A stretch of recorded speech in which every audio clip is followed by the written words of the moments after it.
How to restore apps icon back to default on Samsung Galaxy S26 Ultra.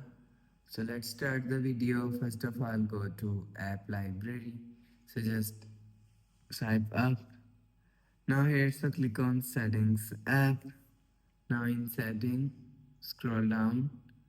Scroll down and click on themes. You will see themes is here, so click on themes and click on my soup. So if you want to restore back to default icons, so click on icons.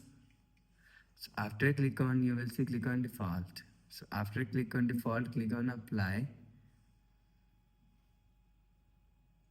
So after the process, you will see default icon is apply on home screen. So after the process, refresh phone.